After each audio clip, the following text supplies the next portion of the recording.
Okay, hi, Paul Slatkis, Good News Planet, Good News Broadcast, Pause the World for Peace. Actually, we're going to talk about, in my mind, about living life more peacefully. I also worked on the Brain series many years ago on PBS, and we're going to talk about schizophrenia. And schizophrenia, very serious concern for anyone who's living under that. But we have some hope here, and a good man here who's in the field, who knows more about it. There's hope for adults living with schizophrenia for a full and normal life. That's good news to begin with. And we have a certified psychiatric mental health nurse practitioner, clinician, regularly treating patients with living with schizophrenia. Jonathan Limas, is that right, Jonathan? Yamas. Yamas, okay, I'm sorry. And he has a PMHNP-BC, so he's a well-qualified Janssen, a very strong and wonderful pharmaceutical company is coming out to speak about these kinds of things with Jonathan. So tell us what we're talking about here today. Thank you. Of course. Well, thank you so much for having me. Before we begin, I kind of want to explain a little bit more about schizophrenia. So for many of us who may be unfamiliar with what schizophrenia actually is, schizophrenia is actually a very complex and chronic brain disorder that affects approximately 2.8 million adults living in the United States today. And actually, schizophrenia is often characterized by distortions in the way that people think, in the way that people behave, and in the way that people may perceive the world around them.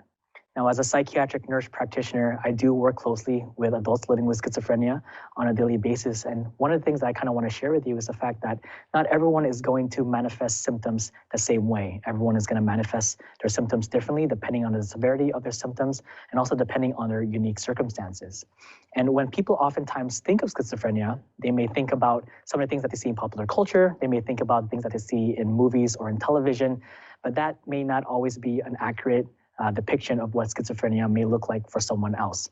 So with that being said, I am very excited to be speaking today and to also be speaking in partnership with Janssen Pharmaceuticals to hopefully discuss a little bit more about some of the treatment options that we have available to those people who are struggling with schizophrenia and to hopefully help them manage their symptoms on a more manageable level.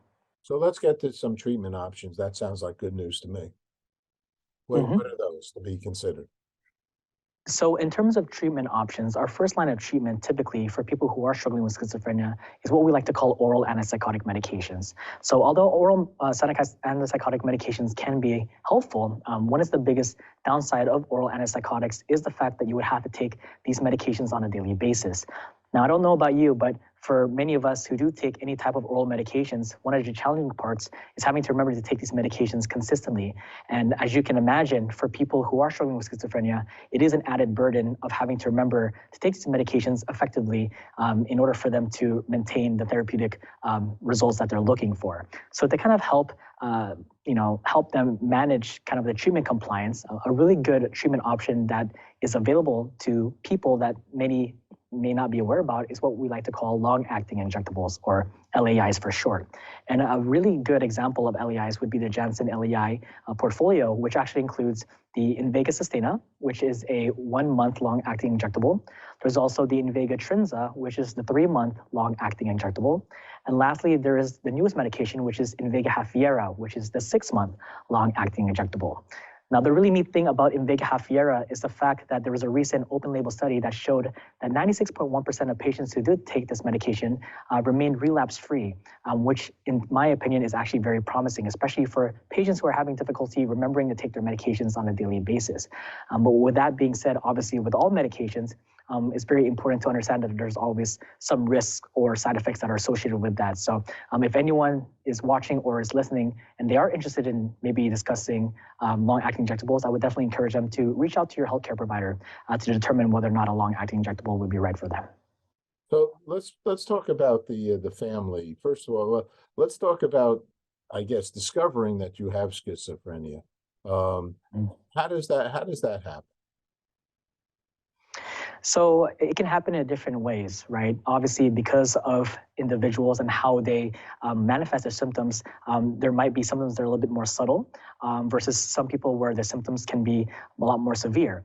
with schizophrenia specifically, there's no specific cause that causes it. It's actually very multifactorial. So there could be a combination of genetic predisposition, there could be a combination of physiological, psychological, environmental, or even a traumatic event that causes a psychotic episode from happening. So if you start to notice a family member or a loved one that is starting to act strangely, maybe out of character, make sure you reach out to them. Make sure you ask them what's going on, because especially in today's day and age, because of the fact that schizophrenia is still very misunderstood, because of the fact that there's still a huge stigma associated with it, we have to be open and empathetic, especially with people, in order for them to hopefully encourage them to seek the help that they need. Is there body movements that occurred that are, in essence, noticeable that go along with schizophrenia? I mean, there's a lot of different symptoms of schizophrenia. There could be some body movements. There could be signs that are a little bit more subtle, like mood changes, social isolation, withdrawal. There could be symptoms that are a little bit more obvious, like delusions of grandeur or auditory or visual hallucinations. So there's really not really one specific cookie cutter picture of what schizophrenia will look like. So like I said, if you start to notice someone that is acting a bit off, or you're starting to notice something that maybe not be aligned with who that person once was, it's important to obviously recognize that and reach out to them and make sure that they do know that there's help available for them. And so where do you suggest is the first step to go to your primary doctor? Or Yeah, so if anyone specifically that is suffering from some type of psychosis or psychotic symptoms similar like schizophrenia, I would definitely encourage them to, if they're able, to speak to a psychiatrist right away, or a psychiatric nurse practitioner, or a provider that specializes in psychiatry, because they are the people who are well equipped to identify and recognize really the subtle symptoms as well as the outward symptoms of schizophrenia or any type of mental health disorder. However, if that's not possible, obviously just going to your local hospital, urgent care center, or just speaking to a healthcare provider would be a good way to start. And what do these new medicines actually do? Does it calm the person down, or what literally, how are they helping? So the really interesting thing about long-acting injectables is the way that they're specifically designed. With LAI specifically, they are slowly released into the bloodstream over the course of a couple of weeks or a couple of months. So in order for a patient to be able to receive the full benefit, first and foremost, they're going to have to try some oral antipsychotic medications first and see how they respond to that, because we obviously want to make sure that they'll be able to tolerate the medication first and foremost. But in terms of the specifics of the psychopharmacological actions of these medications, you can ask pretty much everyone. There's no specific mechanism of action. However, some people might believe that there has to be some form of reaction or dopaminergic blockade in terms of the dopamine receptors as well as the serotonin receptors as well. So essentially, there's some fancy way of saying like that's how the medication typically works, but we're essentially trying to slow down the excitatory neurons in the brain to help kind of calm like their symptoms down.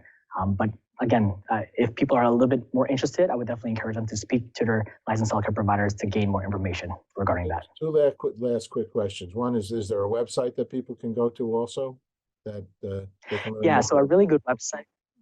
Yeah, exactly. So a really good website that I would love for people, if they're interested to learn more about long-acting injectables, is JanssenSchizophreniaInjections.com. Again, that is JanssenSchizophreniaInjections.com, and they will provide a lot of really good information on what long-acting injectables is. And like I mentioned before, I mean, obviously, everyone's going to respond differently to certain medications. So it's really good way to kind of start the conversation for people to kind of have these discussions with their healthcare providers, and to hopefully maybe once they do have these conversations, they can pick a medication that's going to be best for them. And last question, you personally, why did you go into this and why you continue to work in this field?